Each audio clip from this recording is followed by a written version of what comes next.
देवी सर्वभूतेषु माँ लक्ष्मीरूपेण संस्थिता नमस्तस्यै नमस्तस्यै नमस्तस्यै नमो नमः।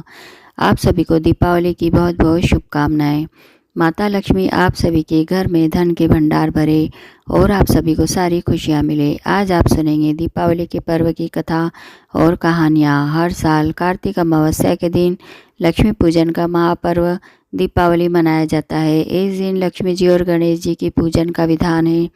साथ ही मान्यता के अनुसार भगवान श्री राम लंका पर विजय प्राप्त करके वापस अयोध्या लौटे थे, जिसकी खुशी में अयोध्या वासियों ने पूरे नगर में दीप जलाकर भगवान श्री राम और माता सीता का स्वागत किया था। उसके बाद से पूरे भारत देश में हर साल दीपावली मनाई जाने लगी। यह दिन महालक्ष्मी जी के पूजन के लिए विशेष मान्यता रखता है। इस दिन लक्ष्मी माता जी का पूजन विधि विधान से करने से सभी कामनाओं की पूर्ति होती है। दीपावली के पूजन में माँ लक्ष्मी जी की पौराणिक कथा और आरती जरूर करना चाहिए। ऐसा करने से ही माँ लक्ष्मी जी का पूजन पूर्ण होता है और घर में सुख समृद्धि का आगमन होता है। अब हम आपको वह पौराणिक कहानी सुनाते हैं जो सबसे ज़्यादा प्रचलित है। एक बार भगवान विष्णु जी ने लक्ष्मी जी से कहा कि लोगों में बहुत भक्ति भाव बढ़ गया है, सभी लोग नारायण नारायण का जाप करते हैं। तब लक्ष्मी जी ने कहा, प्रभु ये सब आपको पाने के लिए नहीं, मुझे पाने के लिए ऐसा करते हैं। ऐसा सुनकर भगवान विष्णु जी बोले, अगर लोग तुम्हें पाने के लिए करते तो वे नारायण नारायण की जगह लक्ष्मी लक्ष्मी का जाप करते। तब माता लक्ष्मी जी ने कहा, अगर विश्वास न हो तो हमें लोगों की परीक्षा लेना चाहिए। फिर भगवान विष्णु जी धरती पर एक ब्राह्मण का रूप धरकर आए, गांव के एक घर पर गए और दरवाज़ा खटखटाया। घर से एक सेठ जी बाहर आए और पूछा कि क्या काम है। तब भगवान बोले, मुझे तुम्हारे गांव में भागवत कथा कराना है। तब सेठ जी बोले, ठीक है, आप जब तक कथा होगी तब तक आप मेरे घर में रहिए। तब भगवान ने कथा शुरू की। पहले दिन बहुत कम लोग आए, फिर दूसरे और तीसरे दिन बहुत सारे लोग आए। भगवान भी यह देखकर बहुत खुश हो गए कि लोगों में बहुत भक्ति भाव बढ़ गया है। 3 दिन बाद माता लक्ष्मी जी ने भी सोचा कि क्यों न धरती पर चलकर देखा जाए। तब माता लक्ष्मी जी एक साधारण सी औरत का रूप धरकर उस गांव में आई। वहां एक महिला अपने घर का ताला बंद करके कथा सुनने जा रही थी। तब माता ने उनसे कहा कि बेटी जरा पानी पिला दो, बहुत प्यास लगी है। वह महिला बोली, माता मुझे प्रवचन में जाना है। माता लक्ष्मी ने फिर कहा कि बेटी मुझे बहुत प्यास लगी है। तब वह महिला ताला खोलकर एक लोटा पानी लेकर आई। माता लक्ष्मी जी ने पानी पिया और लोटा वापस दे दिया। वह लोटा सोने का हो गया था। यह देखकर वह महिला आश्चर्यचकित रह गई। तब उसने सोचा, स्टील का लोटा सोने का कैसे होगा, ये तो चमत्कारी माता जी है। फिर वह महिला ने कहा, माता जी आप खाना भी खा लीजिए, आपको भूख लगी होगी।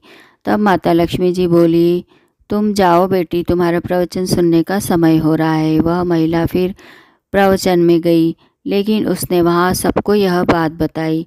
अगले दिन से लोगों की संख्या प्रवचन में कम हो गई। तब भगवान विष्णु जी ने पूछा कि लोगों की संख्या कम क्यों हो रही है। तब किसी ने कहा कि एक चमत्कारी माता जी आई है।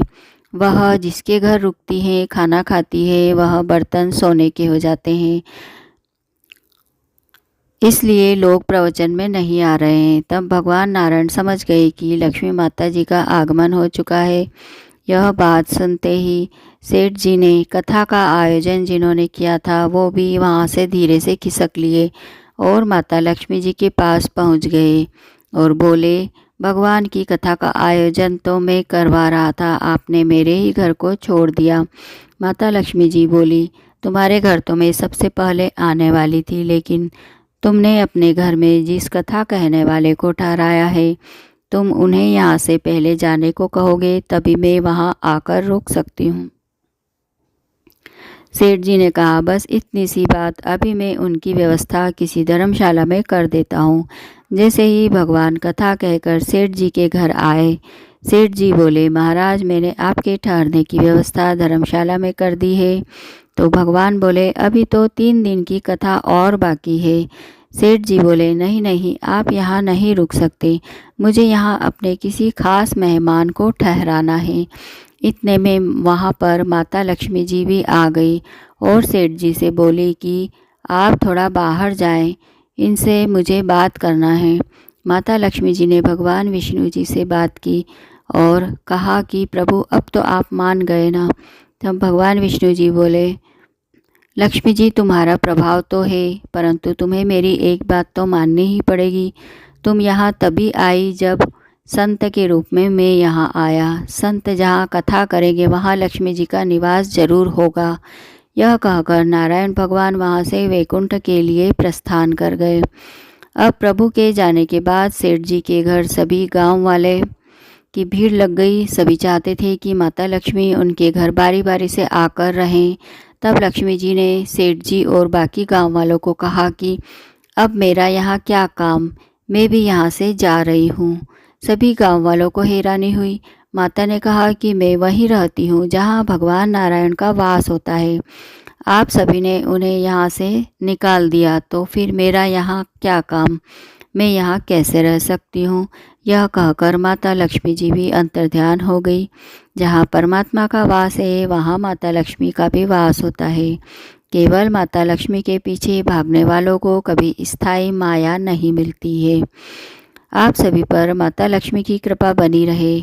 आपको ये कहानी कैसी लगी हमें कमेंट करके ज़रूर बताएं और हमारे चैनल को लाइक और सब्सक्राइब करें। धन्यवाद।